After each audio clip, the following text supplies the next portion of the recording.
Matt Lange, welcome to the Chasing Creativity podcast, my friend.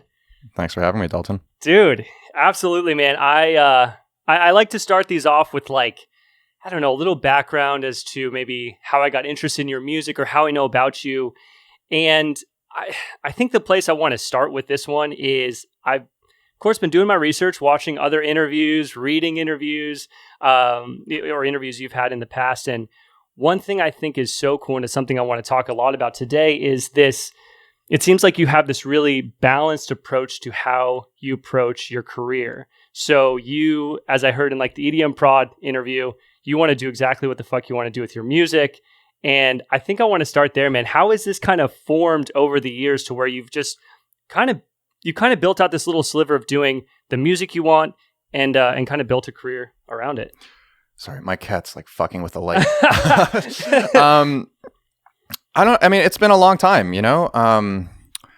I just crossed the decade of touring threshold this year, which was kind of a sobering realization. And nothing just immediately happens. Everything takes time. Mm-hmm. So every angle of my career has been mostly a relatively slow moving process. And after doing this for, a long time, all these various random, events and sides of my career have all started to just manifest themselves in different ways. And, it's afforded me the luxury to be a little bit more choosy about what I do. Mm-hmm. But, I think it also just goes along with that. The fact that my interests themselves are rather diverse and often divergent. So I need the variety of it all. If I don't have it, I really have a hard time. Yeah. When you started out, was the direction different? I understood you went to Berkeley Music School. You kind of took on producing after being picked up working in studios with a couple engineers. So when you started, was the idea more so hey, let's just work kind of behind the scenes in doing producing this way, maybe more fit it to a career in that sense versus expressing yourself through the various genres that you make today and really having this totally wide open approach to how you make your music? No, to be honest, I don't like being behind the scenes. I think, maybe that's the ego thing I deal with, but I really do like spotlight and I like being the center of attention. I'm a Leo.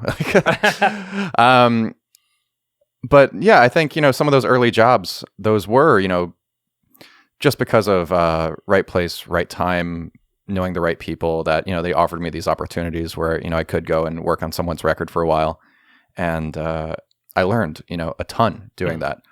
And I wouldn't trade those experiences really for anything. But I much prefer doing my own music at all times and whatever kind that is. And my intention never was to really be a behind the scenes guy or an engineer or, I just wanted to write. Mm-hmm. And, for me, it always started, at least, rock star dream started with guitar. Yeah. And, that's 20 years of playing guitar now. So, I still have this image in my head of, headlining the Greek theater with a band. Right. It's and it's almost, kind of sophomoric in a way, but I still retain that fantasy because that to me is how I define making it in a bizarre way. But that's how I view it. Yeah. Well, I think we grew up in a very similar sense in that way because that's where I started too. I was playing guitar. First band was in middle school with my best friends. Sixth grade, and that translated. And that was a long time ago now, man. I'm 30 now, so. Yeah, 15 years ago, something like that. More, no, sure. Yeah, a little bit more than that. So that's where it started for me too. And then in high school, that was it, man. The dream was being a rock band, play. I was a huge fan of like Senses Fail, The Used. I know you were more into like some metal bands. Is that correct? Or hardcore bands. That's like where the influence. I still am. Yeah. Yeah. But, I mean, it's funny. I mean, just 2 days ago, I was listening to nothing but Killswitch Engage. Yeah. I mean, they have like the As Daylight Dies album has the heaviest guitar tone. It's the best thing ever. And I mean, that's what I geek out on. Like, when I watch YouTube and go down that spiral, it's always watching gear interviews with bands, or recently it's been like Steve Vai interviews, which is a totally different thing. Oh my god, yeah. That's so that's interesting. So when you started out then, so it was playing music with bands, playing guitar with bands, but then when did that translate into more of a solo pursuit? It turned into a solo pursuit by playing in a band, actually. And because I had a high school band, and it was, kind of like post-rock meets some kind of like avant-garde hardcore metal, some kind of amalgam of it all. And basically what kind of happened was I started making my own demos, and I had just a laptop with, I think it was like Sony Acid Pro and Fruity Loops version 1, which I would, I'd make a little drum beat in Fruity Loops and then, print out a wave of that, throw that into Acid, and then I would just record guitars on top of that. And I remember bringing it to the band, and they were not pleased because I had written the entire thing, and they're like, what's even the point of us being here if you're just going to write everything? And then I kind of realized, well, I guess there isn't a point. But, and there is. I mean, there is so much to be said for collaboration. But I am a control freak, certainly when it comes to music. And as the band disintegrated, I just kind of went further and further down that wormhole of, programming my own beats while recording on top of that. And at that time, I also got really into Aphex Twin, and then also Nine Inch Nails' The Fragile. And that was, so I really had the influence of like the complicated drum programming from Aphex or Square Pusher. Yeah.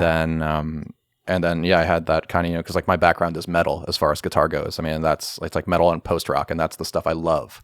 Right. So at the time, I was just trying to kind of forge this synergy between the two. And then that's ultimately why I got into, producing music.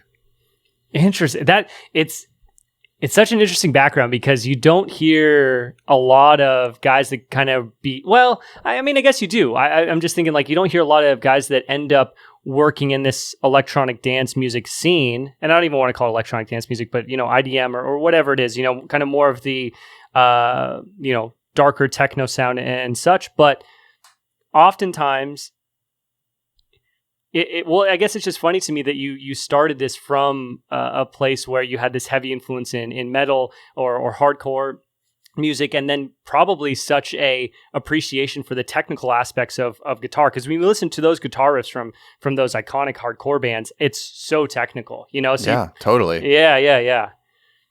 No, I mean, that's what inspires me.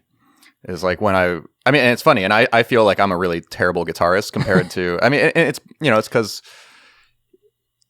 like, the friends I have, who play in bands, they all have signature guitars, and they're fucking incredible. And I realize that's not a fair metric, to compare yourself to, but that's what I do. And I look at, like the guys on Periphery, and I'm like, I want to be able to play guitar like you can. Yeah. And it's, I think that's good. I mean, if I was just listening to techno, man, how homogenous would that be? Like, it would be so boring, and I feel like you wouldn't gain any actual interesting influence. I mean, it would be really incestuous. Right. So, oh God, here he comes again. I love it, dude. Usually, don't worry, dude. I love it. Usually my dog's in here asleep on the ground, so you'll get... he just turned on a music too. Jesus Christ. Okay, no we're back. Man. No worries, dude. I love it. Usually my little dog's in here snoring, but the camera's here in front of me, and I know if I leave him in here sometime, he'll run through, because usually he's asleep, but then sometime he'll just run through and knock that camera over. It hasn't happened yet. But anyways, yeah. So this is my life. They're like running around all the time and like climbing. Like, I had to literally kick him out of the room like yesterday because I was trying to track these acoustic guitars. And Kira, who's the other one, she just keeps coming in and like jumping on top of the keyboard, hitting stop record, then meowing and just rummaging around shit. Yeah. And So I close her out. I close the door, and then faintly in the recording, you can just hear like the saddest meows ever because they're locked out. I love it, man. Yeah, we can't live man. without him, dude. I always feel so bad when I do the podcast. It's funny, man. I'll leave in the day, like I'll go to work, and he won't do anything in the house. He'll be totally good. He has full access to the house. But if I'm in here recording an episode and he's out there, he'll start tearing shit up. Like he'll tear up rugs and stuff because he wants to be in here. I feel horrible. So he's got to be in like a little crate when I do these now. It's so sad, but that is sad. Yeah, but that's life. Poor little guy. But yeah, man, you can't live without him though. I mean, no, they're my kids. Yeah. Totally. Yeah. It's like, and I live alone too. So yeah, if I don't have, two things causing trouble all the time, then, I think it's too easy to get a little bit stuck inside me. Yeah. So yeah, they help with my sanity. Yeah, totally, man. And drive me insane also. That's it. But yeah, I mean, being a producer and, taking this thing, you're a full-time producer. I'm assuming a lot of the time is spent working on music in your studio, indoors, same place every day. So you got to have those. Yeah. Yeah. That's the hardest part. For sure. Just the social isolation.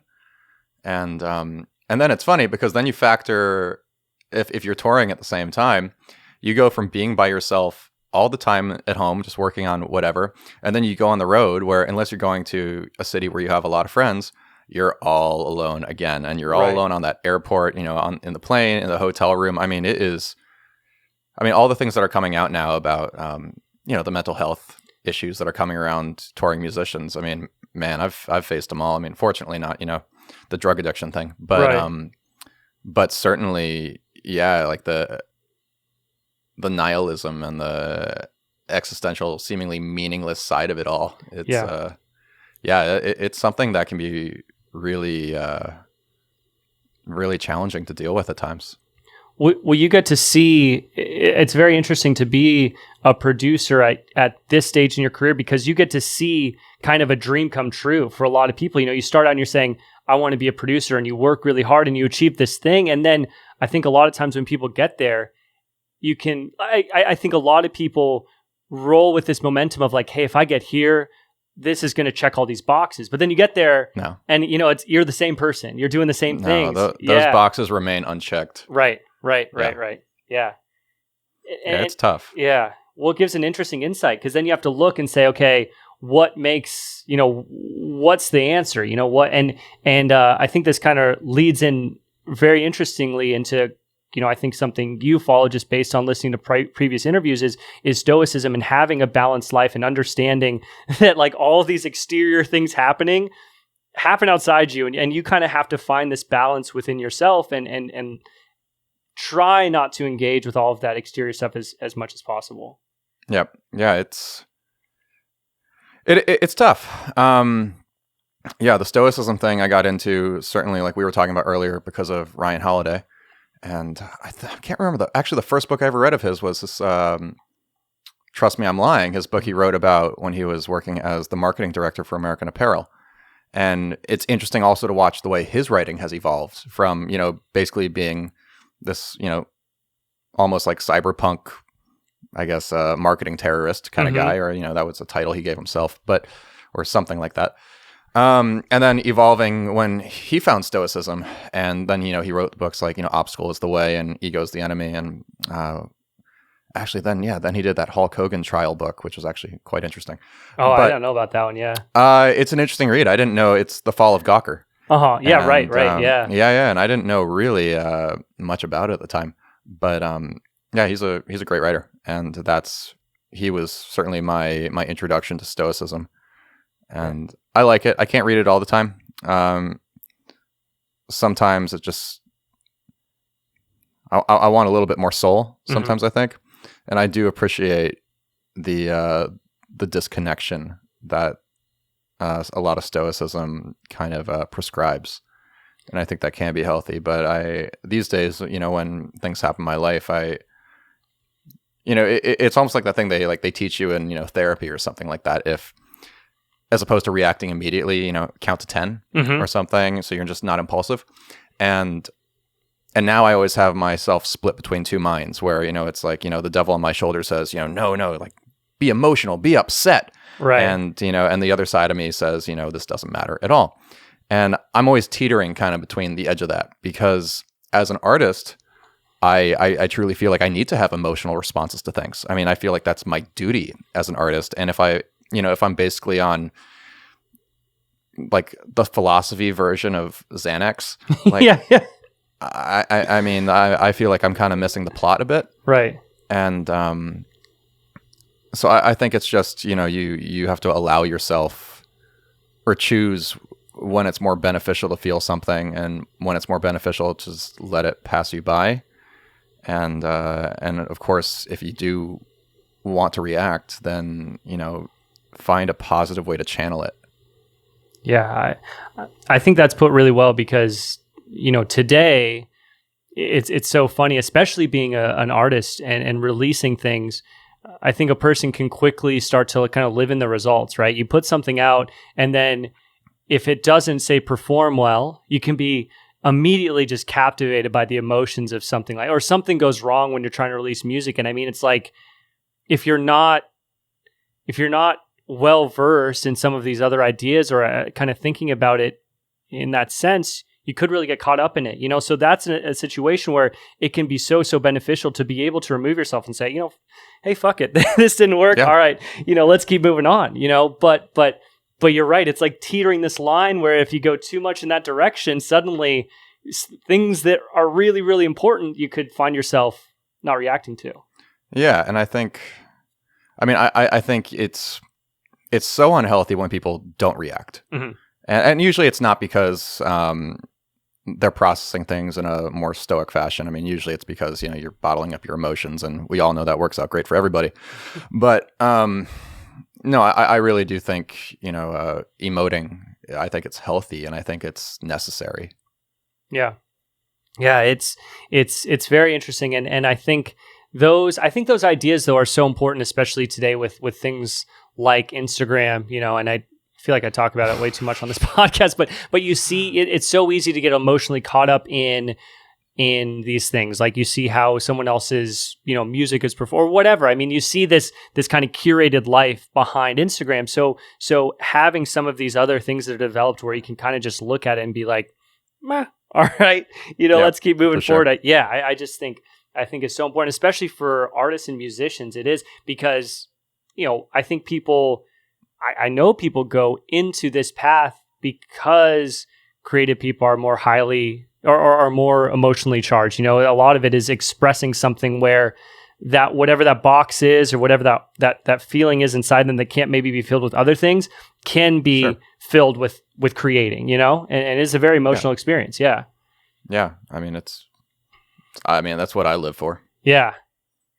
I mean, it's like, I don't know, I think it was a Nietzsche quote or something where he said something, music expresses the inexpressible. Yeah. And that's something I think about, because I know that's how I process things. That's how, I think I'm better at verbally expressing myself than I used to be. But when I was younger, certainly often the only way I couldn't tell you how I felt, but if you gave me a guitar, I could play you how I felt. Mm-hmm. And, as you get older, I think, you become more self-aware and hopefully more in tune with yourself. I guess, that is self-awareness. But, and also I think, 4 years of, therapy is definitely, that's done me a lot of good too, just as far as, being able to talk. But I think it's just, I think the world would be a much better place if communication was more effective. Mm-hmm. And Instagram is just, it kills me in so many ways. And it is, to some extent a necessity. Mm-hmm. But I think what's considered the necessity is a bubble.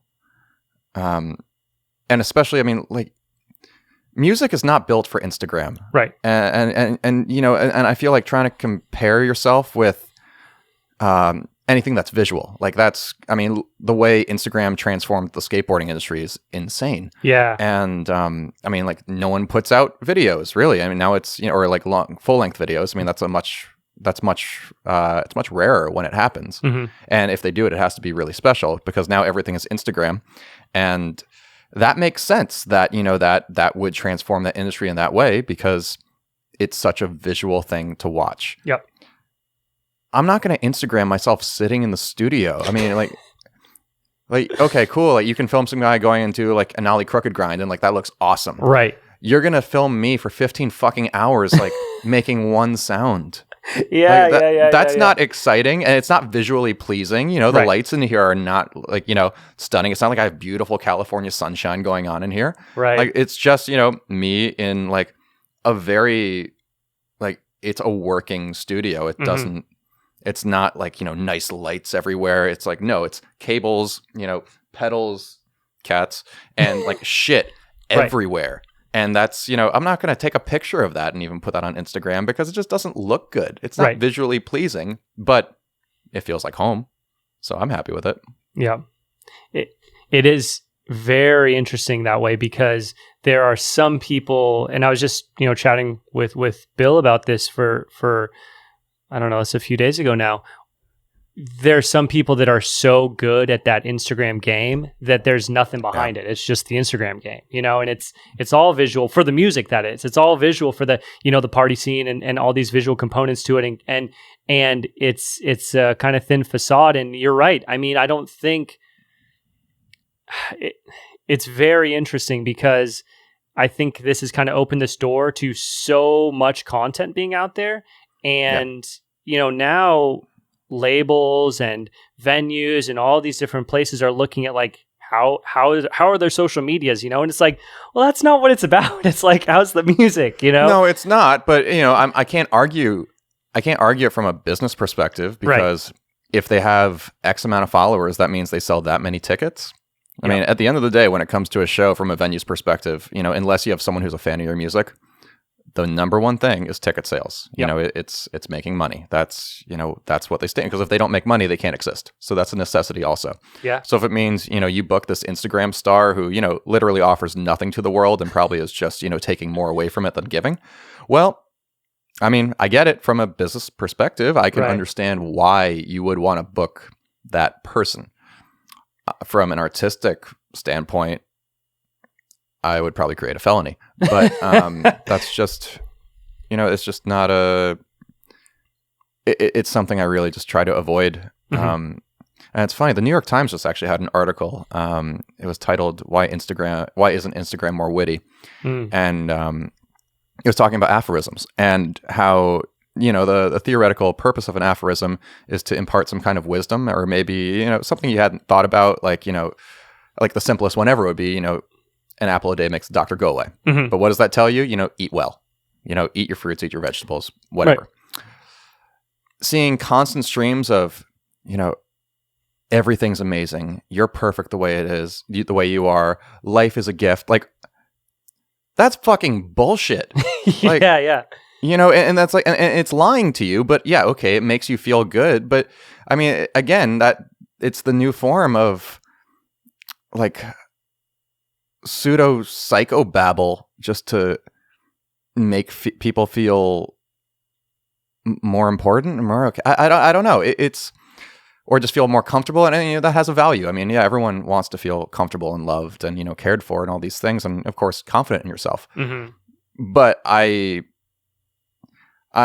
mean, I view it basically as, you know, as opposed to, you know, reading a book or something like that. You're watching, you know, How I Met Your Mother or something, and like I think you're actually just kind of deluding yourself if, you know, you really prescribe to those kind of notions of,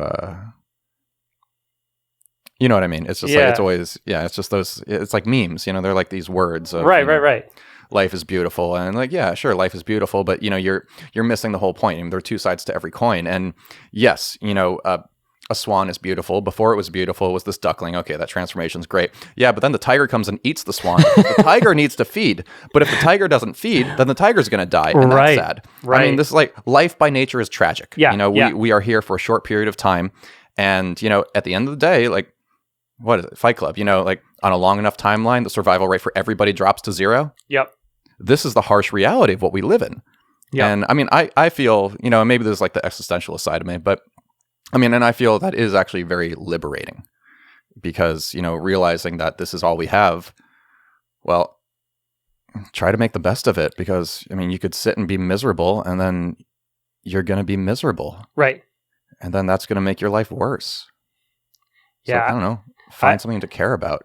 Exactly true. Find something you care about. I think sometimes when I have those moments of kind of just acceptance of how short life is, it's so funny. It's so based on my mental state of the moment. Sometimes it can be extremely fearful, but sometimes it's like just an acceptance and kind of a moment of clarity. And I find that's when I have the deepest joy in the moment. I'm just like, that moment, whatever's happening, I just feel very at peace and happy. And I think that can be so liberating. It's not, and I think a couple things with Instagram. One, as you mentioned, having these life is beautiful, all of this, you're inundated with all this information. It tunes you out to these things that are really happening. The realities of life oftentimes. It is. And it's also, if all you ever taste is sweet, you don't know what sweet is anymore. Yep. It's, you can't appreciate the sweet without having the sour. Yeah. And again, it's acceptance. And, it's people, I think in this day and age, especially with social media and even looking at the metrics, like no one wants to see anything depressing on social media. That doesn't get likes. Mm-hmm. What they want to see is, you looking incredible, living the best version of your life in your very distorted lens. And, look how amazing I am. And then, of course, what that does to the person is then they feel insecure about their life, and then they're depressed, and then they put up some fake thing, which then triggers somebody else. Yep. I mean, it's an awful feedback loop. It's fucked. Yeah. And I think one thing that I've thought about this from time to time, and I'm not sure how grounded it is in reality, but I would imagine, if you go back a few hundred years, right, a person would feel a lot of fulfillment if they had some sort of feedback from a small community, right? Like if you made an impact in that that small community recognized it for whatever it is. It could be something very simple, but you would find a lot of fulfillment from that. But now the playing field is global. We look at these people who are famous and they have this global impact. So everyone's like, oh, well, if I want to feel fulfilled, like I'm doing something, I need to do that to be on that level. It changes the scope of everything. It totally does. Yeah. And it's really, it's so fascinating because the thing that connects us ultimately pulls us further apart. Right. And because now, I think like you were talking about, like, let's go back 200 years where, before we had modern technology as we know it, yes, community was a much bigger thing because you didn't have 500 people in your phone. You didn't have this, paradox of choice thing going on where, well, I could do this, or I could do this, or I could go out with this person or this person, and then nothing really matters because if something falls through, I'll just do something else. I think life was more committal back then. And I think that that's a healthy thing. I think I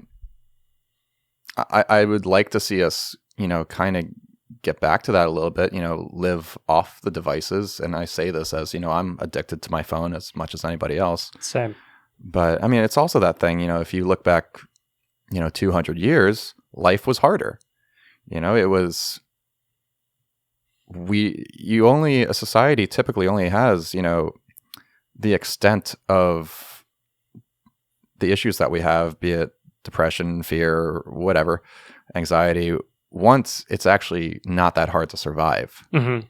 If you're thinking about survival, you're not thinking about how meaningless your life is. Yep. You're thinking about, how are you going to eat the next day? Right. And we're exposed to, things that we would not have been exposed to 200 years ago. Like we can look on the news and it's tragedy after tragedy, because that's what gets views from a news perspective. That's a whole different sick side of it. Yeah. They don't. Most networks don't care about news. Right. Let's not kid ourselves. They want it's advertising. Yeah. It's all clicks. It's views. It's money. Yeah. But money. The tragedy is what gets the views, so they know that. Yeah, of course. Yeah. Of course. Thoughts and prayers. Of course. It's just like, have you seen the the Anthony Jeselnik special? Actually, literally called Thoughts and Prayers. No. It's on Netflix. Give it a listen, but okay. Or a watch, I should say. But and his humor, has always been very pretty evil. He's a genius. Absolutely. Like the way he crafts jokes. It's all misdirection. He's a very, very smart guy, and his persona is a complete arrogant jerk. and I don't believe he's actually like that in real life. I don't know him, so I couldn't say. But from what I've read and heard,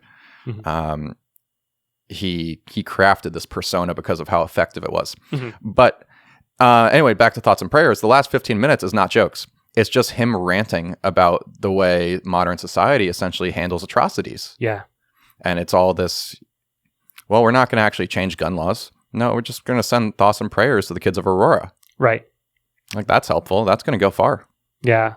It's sad. It's really sad. Yeah. It is really sad. And it is such an interesting time to be living in, to have access to these ideas. Because you're right. I mean, the news organizations are going to blast that stuff. And you're right. I mean, it just fulfills a negative feedback loop, because then it's this platform for people that are deranged, to see, if I were to do this, I'd be, oh God, it's awful. I'd go down in infamy. Yeah. It's really fucked up. It's really, really fucked up.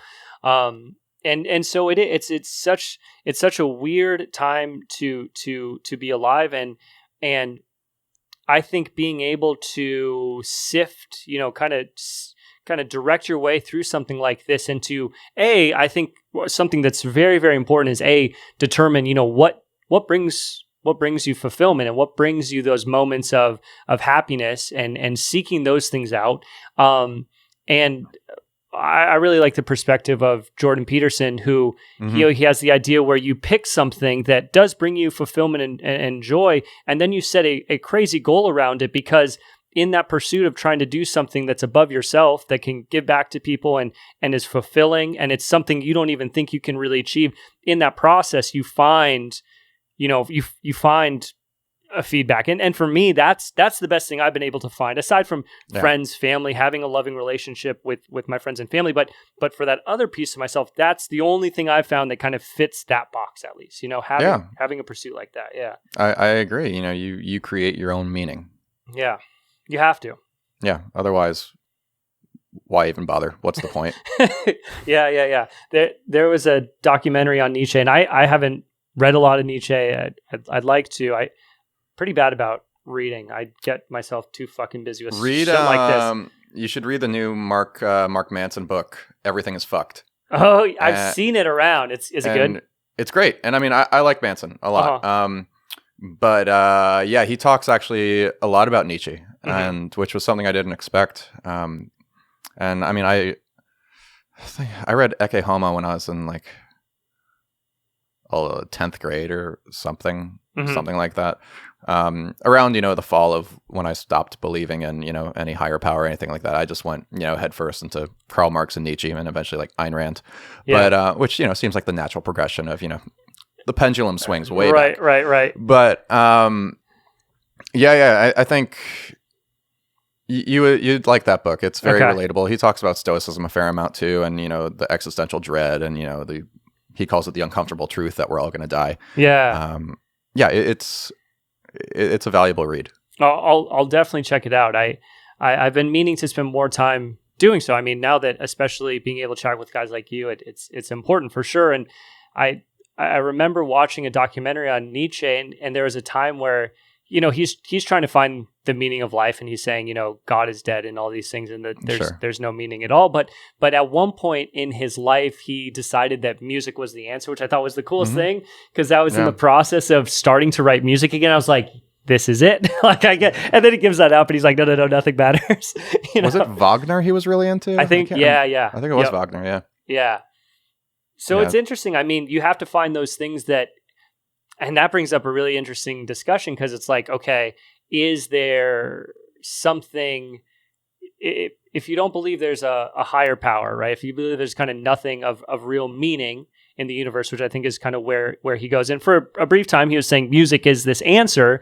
Then you kind of can answer this question, or think about this question as like, is there inherent beauty through music at all? Like, why are we accustomed to certain melodies? Like, why are there some things that work? Is it just purely cultural and repetition through music, or is there something there that's more than any of this? And I think that's a fun thing to think about. I mean, that is, yeah.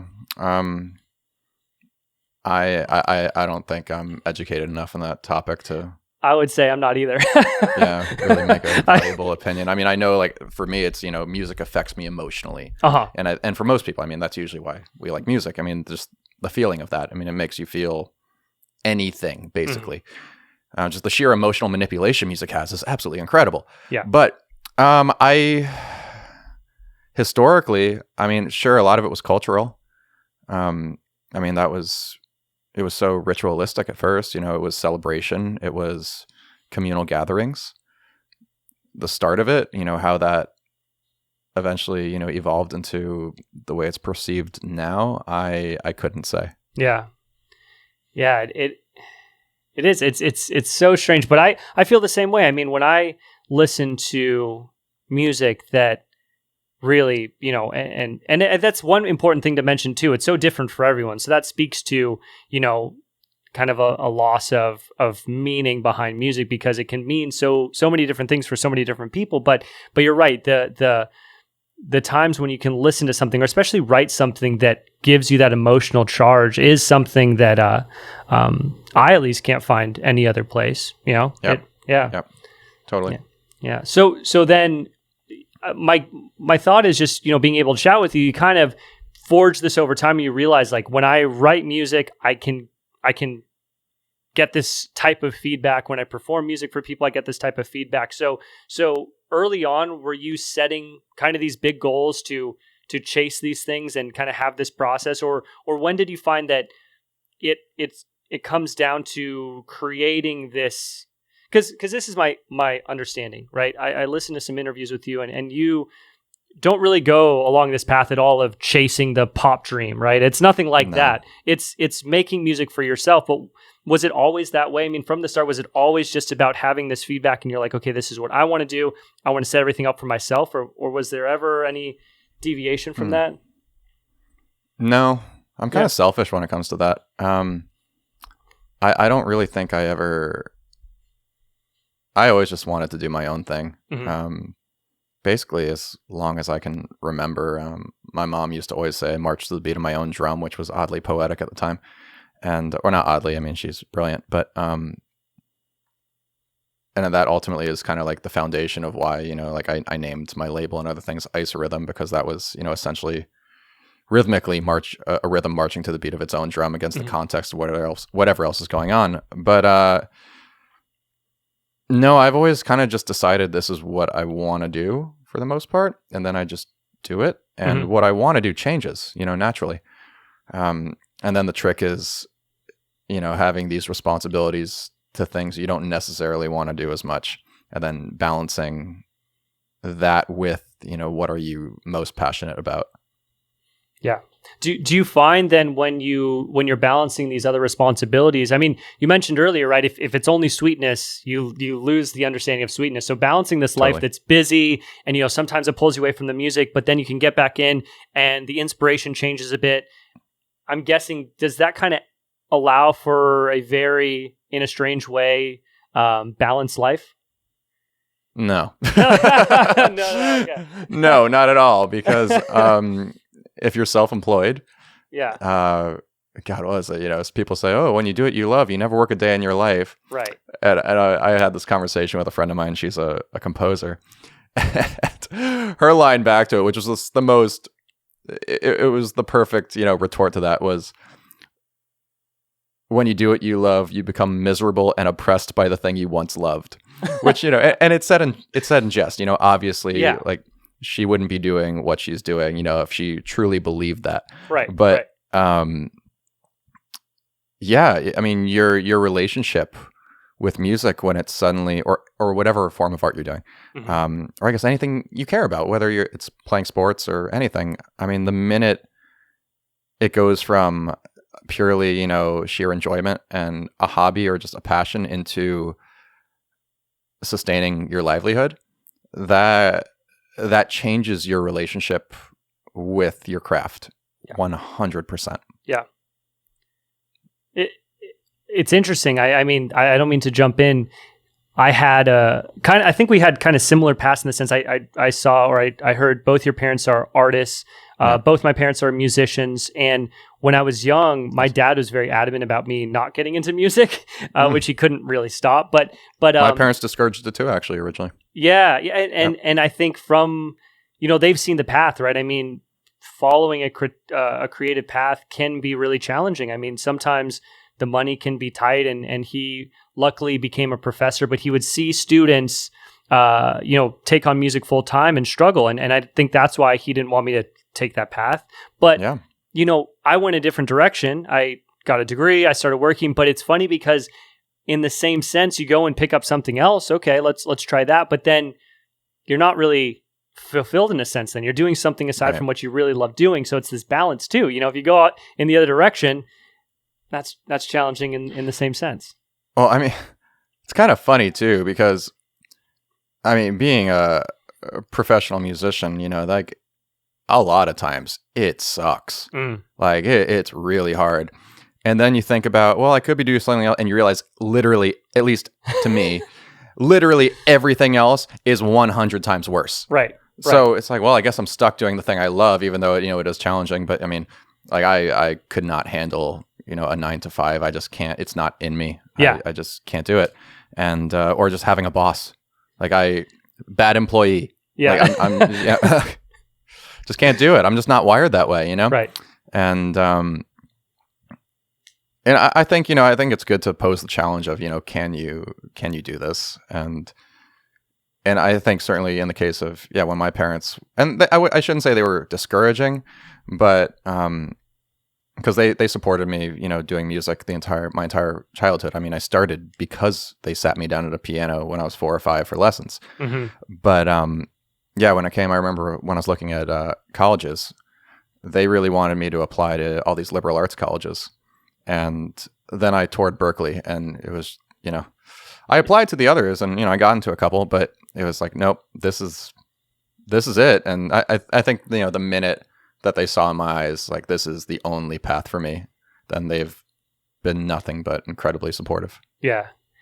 Yeah. Would you say, so it's pretty cool. You attended Berkeley, as you mentioned, and you were studying composition. So that, I'm guessing, had to just take everything to the next step, because you're, I'm assuming at that stage, learning the theory behind composition, really developing a foundation to go on and then write more and more music. So what was that process like, attending the school, learning maybe the theory behind composition and such? Berkeley's interesting. It was an incredible experience for me. And still to this day, I would say actually my closest friends are actually from Berkeley, which is pretty incredible now, because I mean, we've all known each other for 14 years, something like that, which is, or somewhere near there. But the great thing about Berkeley, aside from what they teach you, and you don't come out of Berkeley, I don't think, ready to kill the world. I mean, or not kill the world, but take over the world. It's the ultimate ego killer, because every person who goes to Berkeley was the best musician that they knew. Right. And then you get there, you're nothing. Like, you think you're good, and then, the kid right next to you is playing faster than Yngwie Malmsteen. Yeah. It's just, okay. That's, and I think that's great. I think, it definitely forces you to take into account the reality of what's actually going on, and just not living in your own little bubble. Yeah. But then, of course, teaching wise, you come out with really good building blocks, and that'll never take the place of real world, or real life experience, and, actually working and, dealing with actual issues in a professional world. But you come out, certainly with, knowing a lot more music theory than, or I mean, I knew a lot. I mean, I'd been studying music since I was 5, so I knew a lot of music theory. It was just Berkeley had their own language to do it, because they were a jazz school, and I learned traditional harmony and classical when I was growing up. But you come out, I mean, it seems like, like a normal trade school. Like, you come out there with tools to go to work. Yeah. But you're not going to come out there and, know how to make it in the music business. And then on top of it, the whole record industry crashed when we were seniors. Right. So, I mean, every single one of my friends who are in music business, their teachers came to them like after the industry crashed and like, you're screwed. Like, everything we taught you, we don't know where it's going to go. So sorry. And wow. It is adapt or die, but it was one of those things, just you can't plan for it. Yeah. Yeah. I cannot imagine being in that situation because, yeah, the music industry went through catastrophic changes, and to be going Oh into my something God. like business Still media, is. yeah, I mean, for now sure. it feels like the Wild West. Right. It's just, I mean, it's so democratized at this point, which is a good and bad thing. The fact that, you know, I can run my own record label, which is not even running a label. I have a distributor, and, you know, I have, you know, like a manager and whatever, Right. like, and that's, you know, and a publicist, and that's like all we need, you know, Yeah. and we can do everything ourselves, which is great. The downside is everybody can have their own record label. Yeah. Just like everybody can have their own soapbox on Twitter. Yeah. Or everyone can have their own Instagram account. And, you know, yes, I mean, well, no, I don't think every opinion is valid, because I think opinions should actually have some kind of education behind them traditionally, or like you can have it, but if it's going to be shared to the world, it should probably have some background, some context aside from just, you know, whatever random thought you're feeling that day, which, you know, is in one ear and out the other. Right. But, yeah, I'm still very undecided about the whole current state of the music industry with streaming, and, you know, the way playlists are now taking over, and half of them are algorithmic now, which is really strange. Yeah. Because, I mean, now unless, you know, you're a major label funneling money into Spotify because you own a chunk of it, where does it go? And then how do you separate yourself from the pack when seemingly, I mean, the attention span of, you know, a record comes out and it's forgotten about, or at least seemingly as an artist, it's forgotten about a week later. Yeah. And it's a really odd time. I'm very, very undecided about all of it, but I have to live in it. So I still have to, you know, deal with it and find ways to make it work.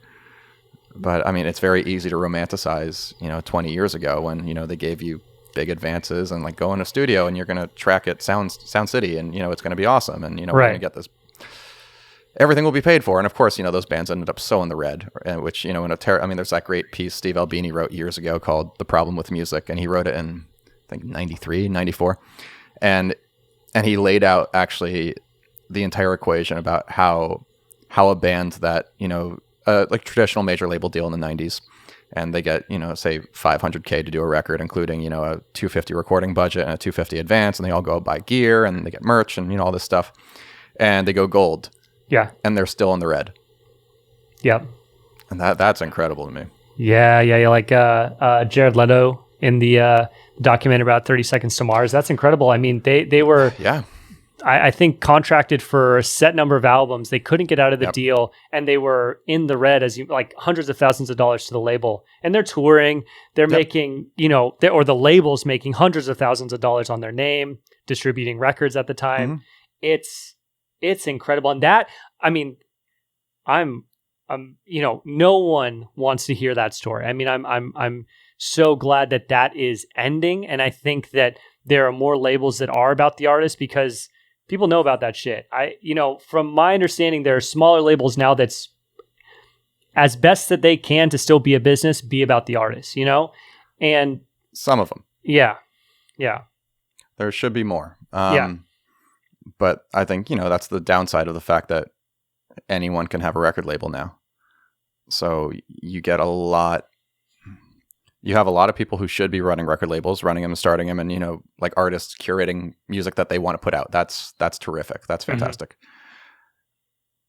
Because of the ease of getting into it now, though, you have a lot of people without the background and without the context. And, you know, it's a fashionable thing to do, because, like, I mean, you got to give it to the record industry. Like, they made being on a record label seem cool.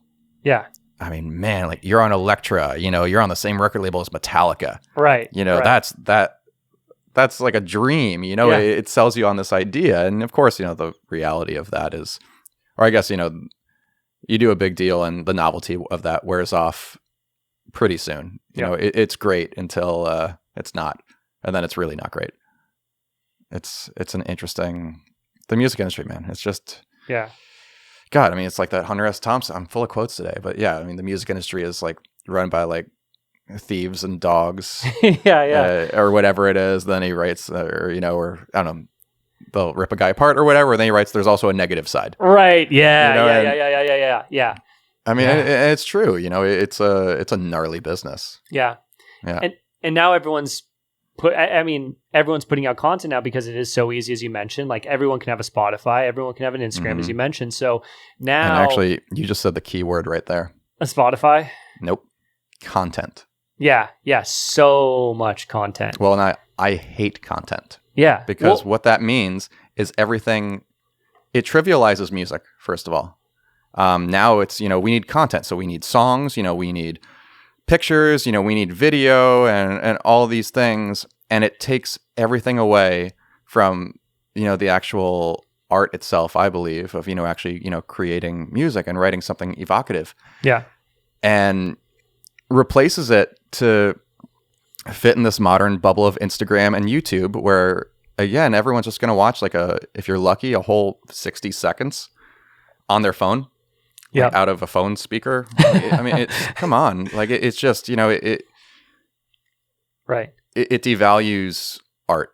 I really believe. Yeah. Oh, I totally agree with that. I think I had a conversation with Cohen way long ago, and he put it in such an interesting way, and it makes sense. Like if you take all the colors, right, of the color spectrum. Mm-hmm. And you blend them, you just get this. You get brown. You get brown. You get shit brown. Yeah. Yep. So you have, and there's two sides to it, right? I mean, there's so many people making music that some will make amazing music, and it will inspire other people to make interesting music, and this will allow for a lot of a creative explosion. There is that, and people that may be writing amazing music would not have been able to get it to people. There for sure have been bands that wrote amazing music that, 10, 20 years ago, whatever, 20 years ago, couldn't get through the gatekeepers of a label. Yep. And that was it. That was it. So there are benefits to it, but then there's this sea of content, and it makes for a really, really weird game. And it just makes for such a weird game because now, as we've spoken about, someone, if they can, sometimes if they're like the party artists, and they have these really crazy snippets of, the people are all partying and crazy cutscenes and everything, and it gets 10,000 likes or whatever. Yeah, they're going to get signed to play shows when they tour. I mean, yeah. But then it comes down to maybe those people just really want to experience that. But at the same point, it leaves this gap for, hey, if there's, and I don't want to say that's not real music because I'm just, creating a kind of rough example, but then people that are dedicated solely to the music are going to cut out their sliver too. And one thing is so interesting because I think one beautiful way this whole thing has changed is a guy, I say it so many times, but Julian Gray has done something so interesting because he's built up a community around his music, and they support his music through Patreon because they're either taking lessons or whatnot. And so there are all these fans of his music, and he gets to work in this awesome little bubble, and that is when it's done in a beautiful way. That's a way to harness it well. Yeah. It's weird, a weird man. World. It's a very weird world, and fuck, I mean, same with podcasting. There's a billion podcasts out there, Yeah. Yeah. But I think at the end of the day, I get in this mindset where I can go two directions, so when I'm in the middle of a conversation, I fucking love it, and this is why I do it. I love talking about this stuff. You're someone who I've known of your music for so long, and to be able to chat with you is fucking awesome for real. So, I mean, for that to happen is amazing, but then I'll switch to another mindset where I'm looking at, living in the results, where I'm seeing how an episode's performing or whatever. And that becomes such a fucking downer, and that's not what it's about. You got to really pull yourself out of that and just get into that, whatever it is, that creative experience where you're making music or whatever it is, that's just stay there. Just don't leave there. I mean, ideally it's about the process. Yeah. It should be. Yeah. And then, the rest of the world dictates the other side. Yeah. Yeah. And that's why I do love the idea of stoicism, because, you'll release something or something. The world's not going to react how you want it to react. And that's when you need to be like, all right. No, you can't put that expectation on it. But I mean, it's liberating, because I truly believe if you just do what you love, you will find theoretically the right people. Mm-hmm. And the trick is just not to get distracted by the rest of the noise out there, be that, the business people whispering in your ear about, what they need to make you marketable, or the social media platforms, or Spotify numbers, or, which is unfortunate, because all that stuff actually does affect your livelihood. Yeah. Especially when it comes into, booking shows and, guarantees and, all these kind of things that are all necessary that you need to sustain yourself as an artist. Yeah. So you kind of do have to, begrudgingly play the game a little bit. Yeah. Yeah. It's just... It's strange. And for... I mean, it's strange. And it would be awesome if there was more of a community around just supporting artists. Like, there are things like Patreon, but it's always not a lot of people partake in Patreon, which is okay, but you would... Well, and then a lot of people have actually quit Patreon too. Right. I mean, like Jordan Peterson got off of it. I forget why, but it was some stance they had on free speech, I think, or something like that. Oh, yeah. Or they kicked people off because... I don't know. It wasn't Alex Jones, but I think it was someone kind of right wing who was using Patreon to support whatever their agenda was. So Patreon kicked them off, and then basically, people who are really hardcore free speech advocates, then they withdrew from Patreon because of that, which is something I actually don't disagree with. Yeah, it is. That's a whole other interesting topic, because I mean, you can see how there are very polarizing, points of view on things like Twitter, and very radical points of view, and with a platform. And it's like, where when do they step in and say, okay, this is beyond. And as you're mentioning earlier, like, you need to have, I think, and I agree with this, when you're going to have some sort of voice that is even on a very small scale, public facing, it has to be a well developed idea, and be based in reality, ideally, and sometimes should be, but yeah. I mean, I don't think you can't preach one thing and then behave a different way. I mean, if you want to believe in free speech, you have to allow all opinions. Right. You can't just only agree with the opinion, free speech, as long as you agree with it. I mean, that's fascism. That's bullshit. Right. And that's something that's really I mean, the whole, like, the way the left wing, and I mean, I'm extremely liberal, and the way, the left wing is becoming so radicalized in, like, their own really bubble at this point. I mean, they've actually, like, ideologically become very conservative in their beliefs, where they don't believe anything except anything they agree with. And, like, that to me is the complete, like, antithesis of what liberalism should be. Right. But, it's just, and I think a lot of that is social media. It's just, the way things go viral and the echo chamber. I mean, it's just... Yeah. And the speed of it is just insane, and incendiary headlines. I mean, it's all just...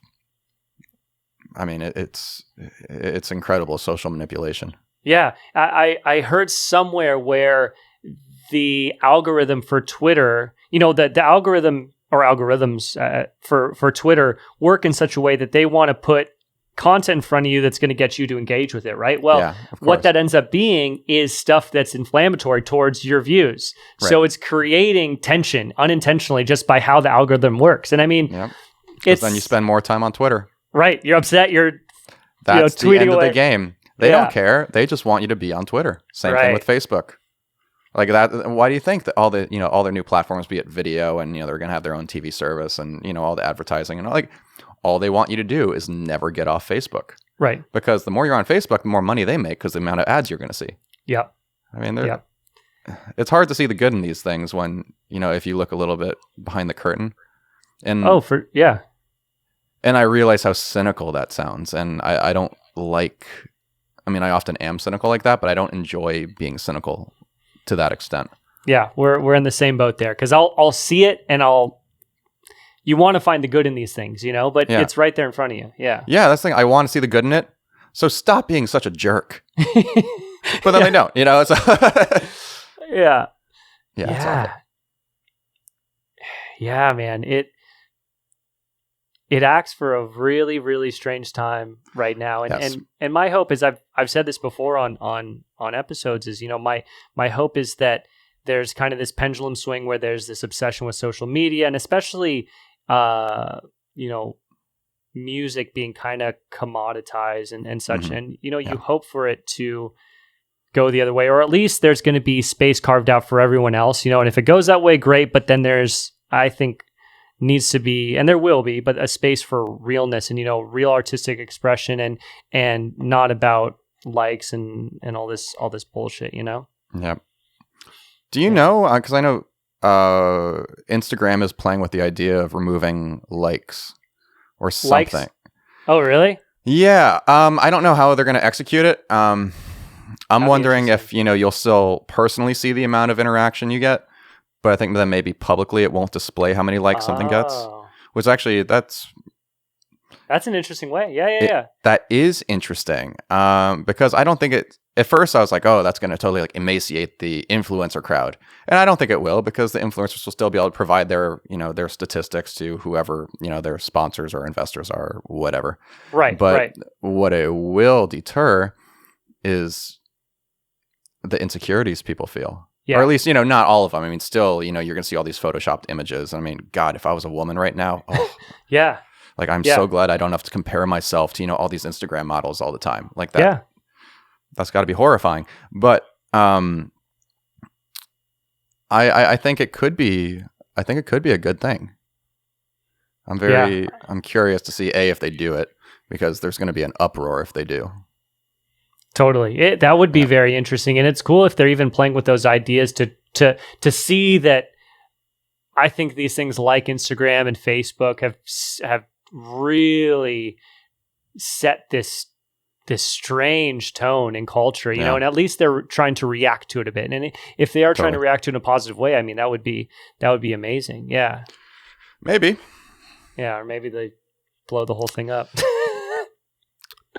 We'll see. I mean, yeah, man. We can say. Yeah, well, dude, I just, it's funny, man. Going into these conversations, like, I'll prepare, you know, I'll have like some ideas and, like, you know, and I love it because we just went in a totally. I love these conversations. I really do, because we just. I mean, we can talk about music, dude. I mean, at the end of the day, like, I think Bill mentioned this too. It's like, people today can go find the year you started playing music if they want, or they can find, you know, what your influences were early on. And really, I am more so doubling down is to just have these kind of conversations where it's just real, and it's like, in this moment, we'll talk about whatever the fuck we're thinking, and we can go into an interesting direction, and that's not going to be easily replicated. And then it's real. Like, the realness of these types of conversations is what I love, you know? Yeah, totally. And there's music too. Yes, naturally. Yeah, man. Yeah. But, dude, so you are, we were talking about this before, and I mean, talk about it if we'd like or not, but, sure. Your podcast is coming back. Yeah. So that was an accident. Or at least the reason, I didn't mean for it to go this long without it. But, I mean, basically at the time I was juggling, you know, trying to do music, I was touring, fairly actively at the time. And then I would need, you know, a day or two to do the podcast every week. And I was so burnt out because I didn't have anyone helping me with, you know, that at the time. And I couldn't find the time. I had no time for myself. I barely had time to even, you know, write music for myself. Yeah. And I needed a break. And then I thought it was going to be, you know, a couple month break. It became a year. But yeah, so it's been, you know, this constant dialogue of, you know, yes, it's coming back. And I know it's actually, like, on a personal level, it's really good for me because, you know, socially it's, and, you know, connecting with people, and it's like, as in, these things are always so fun, they're really valuable.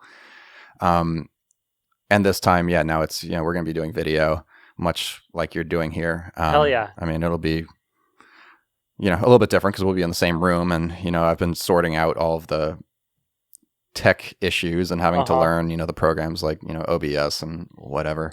Yeah. And it is time consuming as hell. Man. Yeah. Yeah. And like, you have to learn how to do all these new things. And I mean, I get it. Like, in this modern day, you have to know how to use Photoshop, and you have to understand, video editing. And I guess now you have to understand how to stream video. And it's so much, man. Yeah. It's so much. It started as a little side thing. Like, I'm working there and then making music outside work, but this has consumed that. Like, I very infrequently make music now, until in the near future, I'm going to have someone help with these episodes where I'm not doing the edits, because then it can rebalance itself. But dude, it is, but I love doing these, but crazy fucking time consuming. So I totally understand, man. But I'm excited to see it come back, and cool. The video. Yeah, I am too. It's going to be a little bit, the format's going to be a little bit different this time too, where, as opposed to just being, I think, like a rolling every week, there's going to be a thing. I think we're actually going to structure it almost like TV seasons. Oh, cool. So, there'll be 12 episodes, and then, a 3-month break or something like that, then another 12. And because that's also just so I can balance whatever else I'm doing, because I mean, I have an album coming out in this, this coming year, this next year. And I know there's going to be a lot of touring around that. Yep. And I can't do these things from the road. This is just not a reality. I mean, I need to be able to do it in the studio and everything. So the benefit of kind of breaking up into chunks or seasons is that then we can schedule everything else around that. So if I am going to be traveling a lot, then, we record as many ahead of time just to have it, kind of backlogged. And then, then I'm gone for 3 months or whatever. And then we come back, and I think it's just going to make it a lot more manageable. Yeah, I think the seasons idea is cool, and I see a lot of other podcasts doing that, or do Are that. they? So I see it. Yeah, like my girlfriend is really into a lot of the what's it called, Sword and Scale, and I think they do seasons. Yeah, those types. I think oftentimes the shows that we'll do, for whatever reason, it seems like there's or maybe it's just those ones in particular, but the horror, not horror, but like the true crime stuff, they'll do like, seasons. And I mean, I think it's a good idea, because you're right. Then you get a little break to kind of recalibrate. And if you're touring, especially, because at the end of the day, your thing is being a musician. You want to balance these other things, but you're an artist, you're a producer, you're a musician. So they have to work around this. Whereas I was just like, this thing's moving. Let's let's go for a while. So, sure. It's and that's how it was. Yeah, for the first year of doing it, was just like a train kind of running off the tracks a bit. Yeah, and it was it was very informal most of the time. Where I would if I had a friend who, I mean, there were times where like, oh God, I'm supposed to record an episode tomorrow. And that was a cat jumping. I have to record an episode tomorrow. Oh God, like looking through my phone, like who's in town? Yeah. And, definitely this time it's going to be, much more structured and less off the cuff, which is probably a good thing. I like it, man. Well, fuck yeah. I'm excited, dude. And excited for the album too. So that'll be cool, man. Especially, always excited for that. So you said that's like the end of, was that next year? End of this year? It'll probably be end of this year. End of this year? Yeah. We're sorting out the distribution side of it now. Yeah, cool, man. I'm excited, because a lot of these tracks now, I mean, the record itself was finished end of October, early November. Mm-hmm. And then it's just the cycle of how long things take. And you want to do it well. I mean, yes, I could have put it out on Spotify on November 2nd if I wanted to, but, right. I want this to matter. This is, basically, it's a year and a half of work, and so I need that to carry some weight, and I want to make sure I put the right effort into giving it the kind of release that it deserves, and and because I am doing it independently, which is something I'm very happy about. just because of flexibility. And again, I like control. Yeah. So nothing against, record labels really. I'm just bad with the boss.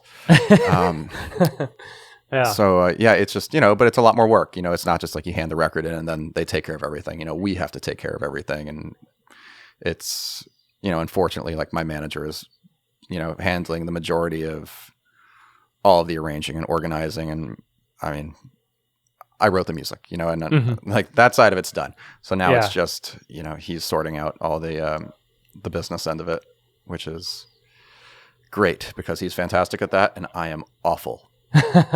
Yeah. Well, that's fucking sick, man. I love that, dude. And I love the fact that you are going about it in an independent way because I don't know. I love seeing that stuff, you know, and nothing against other labels or anything of that sort. But now you have total control, and especially building something out over time where it's your label, and you can create, curate a sound based on who you're going to promote through the label and such is awesome. Mm-hmm. Yeah. And I'm not staying away from other labels, as a hard rule. I mean, I just, I had stuff on Mousetrap a couple months ago, and and one of those tracks originally was on the album, and then, and I just did some Anjuna Beats related stuff because I did this remix for Above and Beyond a year ago, and then that turned into an intro track became, it just came out. Yeah. So then, there's a little bit of stuff going on with Anjuna also. So it's just the way I look at it is, and this is a luxury, I know, what makes the most sense per project. Mm-hmm. And something that's really personal to me, 9 times out of 10, I'm going to release that independently. But something that that a record label could handle better than I could handle, like something that's maybe more club-centric or, more club-focused and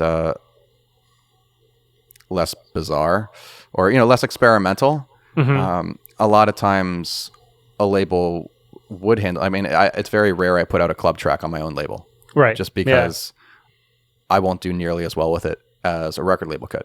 Mm-hmm. But something that's a little bit more experimental or avant-garde or, just not as mainstream, I guess, that then I'll always do independently because I trust myself better than I trust anyone else. Mm-hmm. And my gut still has shit for brains, so it's an issue.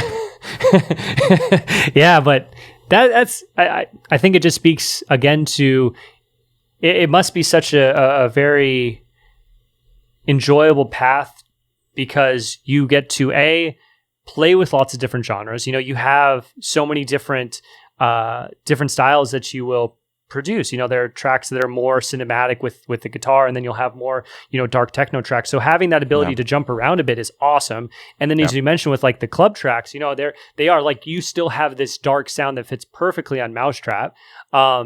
Space Between is an amazing song. And it's funny. My girlfriend, when it first came out, I was listening to it a ton, but I found that she's driving around listening to it a lot. Oh, really? That's awesome. Yeah, dude. Yeah.